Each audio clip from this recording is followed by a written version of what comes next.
School service কমিশনের SLST interview মনে রাখবে আমাদের জীবনের সব থেকে একটা গুরুত্বপূর্ণ পার্ট। আমরা সাবজেক্টে পরীক্ষা দিয়ে এসেছি, আর একটা পরীক্ষা আছে, সেটা হচ্ছে ইন্টারভিউ এবং ডেমো।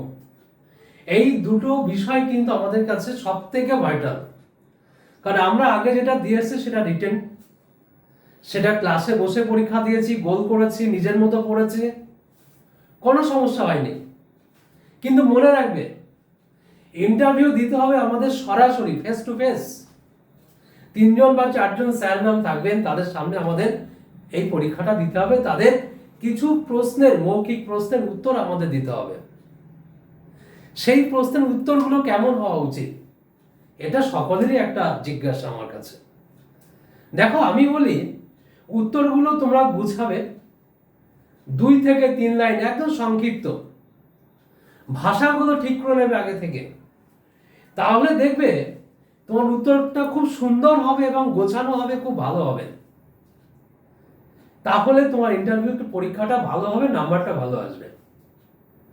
প্রশ্ন যদি ঠিকঠাক প্র্যাকটিস না করো, মনে রাখবে একটা প্রশ্ন থেকে যে উত্তরটা হবে, সেই উত্তর থেকে আরেকটা পরবর্তী প্রশ্ন চলে আসবে। সেই পরবর্তী প্রশ্নের যে উত্তরটা দেবে, তার থেকে আরেকটা প্রশ্ন চলে আসবে। ফলে এই যে চেন ব্যাপারটা, এটা কিন্তু আমাদের প্র্যাকটিস রাখতে হবে। এবং সেই প্র্যাকটিসের জায়গা হচ্ছে কিন্তু নিজে নিজে যদি করতে পারো খুব ভালো, কিন্তু যদি না পারো অবশ্যই কোনো গাইড নিতে হবে। তুমি যদি গাইড না নাও, তাহলে কিন্তু এই জায়গাটা সেইভাবে কিন্তু সম্ভব হবে না। পাশাপাশি উত্তরগুলো কারোর সামনে বলা, অর্থাৎ অন্যের সামনে বলা, আর নিজে নিজে বলা, দুটোর মধ্যে পার্থক্য আছে। তুমি দেখবে একটা উত্তরকে তুমি মুখে নিজে নিজে বলছো, সেটাকে যখন লিখতে যাচ্ছ আরো সমস্যা। সেটাকে যখন কারোর সামনে, অন্যের সামনে বলতে যাচ্ছ, সেটা আরেকটা সমস্যা। আর ওখানে তো বাবা আমি ইন্টারভিউ দিতে ঢুকছি, আমার তো একটা পরীক্ষা চলছে, তো স্বাভাবিকভাবে আরো একটা সমস্যা। আসলে ব্যাপারটা কি জানো, কোনো সমস্যাই না, যদি তুমি এই সমস্যার ব্যাপারটা আগে নিয়ে একটু ভাবো। কারণ কোনো কিছুর মধ্যে আমাদের একটু সুন্দর ভাবনা চিন্তা রাখা উচিত, কারণ সুস্থ চিন্তা ভাবনা আমাদের জীবনটাকে সুন্দরভাবে এগিয়ে নিয়ে যায়। আর এই এগিয়ে নিয়ে যাওয়ার লক্ষ্যে প্রস্তুতি এডুকেশন যে কাজটা করছে, অলরেডি এসএলএসটি সমস্ত বিষয়ে, বাংলা, ইতিহাস, ভূগোল, বিজ্ঞান, এডুকেশন, সংস্কৃত, রাষ্ট্রবিজ্ঞান, এ সমস্ত বিষয় কিন্তু অলরেডি ক্লাস শুরু করে দিয়েছে। এতে অনেকেরই প্রশ্ন, আমরা কোথায় পড়বো, কি করব, কেমন ভাবে তৈরি হবে। দেখো, আমরা প্রত্যেকটা বিষয় তোমাকে তৈরি করে দেব। ইন্টারভিউ এভরিথিং পার্ট, ঘরে ঢোকা থেকে বেরোনো, পোশাক থেকে শুরু করে এভরিথিং জিনিস, একটা উত্তর কি হতে পারে, কতটা গোছানো যেতে পারে। যে উত্তরটা তোমার মনে হচ্ছে তুমি সঠিক, কিন্তু যখন আমাদের কাছে এসে পরিবেশন করছে এবং আমাদের উত্তরটা শুনছো, তখনই কিন্তু তোমার মনে হবে তাই তো, ওইটাই ঠিক। আবার এটা হতে পারে তোমারটাই সব থেকে ভালো, সেটাও হতে পারে। আমরা এই কাজটা করি, যেটা ভালো সেটাকে গ্রহণ করি, যেটা খারাপ সেটাকে দূরে সরিয়ে রাখি। শিক্ষার নীতি হওয়া উচিত এটা, অর্থাৎ ভালোকে গ্রহণ করতে হবে। তোমরা ভালো করে প্র্যাকটিস করো, ফাঁকি দিও না কোনো। ফাঁকি দিলে কিন্তু জীবনটা ফাঁকিতে পরিণত হয়ে যাবে।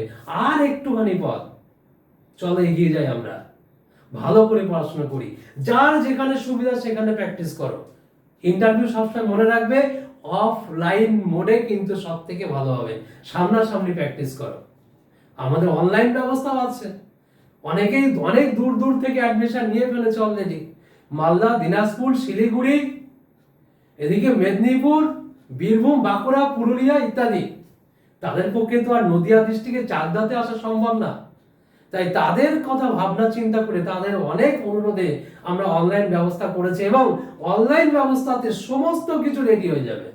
অর্থাৎ যা যা করণীয় ইন্টারভিউর জন্য পুরো জিনিসটা আমরা রেডি করে দেবো।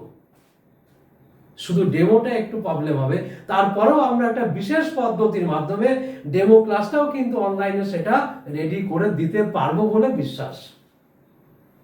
শুরু করো, লড়াইতে নেমে পড়ো, পিছু পাবেও না। নাম্বার যা হয় হবে, পরীক্ষা তো দিয়ে এসেছি, যদি নিজের কাছে মনে হয় ন্যূনতম সুযোগ আছে, কে কি বললো দেখার দরকার নেই, তাহলে সুযোগকে কাজে লাগানোর জন্য পড়াশোনা শুরু করো। ক্ষতি তো অ্যাটলিস্ট কিছু হবে না, শিখবে তো। শিক্ষা মানুষকে তো এগিয়ে নিয়ে যায়, কি আছে, রেজাল্ট যাওয়াই হবে। কিন্তু এখন তো শুরু করি, বসে থাকলে কি হবে, পিছিয়ে পড়বে। যারা শুরু করেছে তারা অলরেডি এগিয়ে যাবে। তাই যেখানে পারো অন্তত পড়াশোনা শুরু করো, থেমে থেকো না, এগিয়ে চলো, লড়াইতে নেমে পড়ো। জিত তোমার জন্য অপেক্ষা করছে যদি তুমি লড়াই দিতে জানো।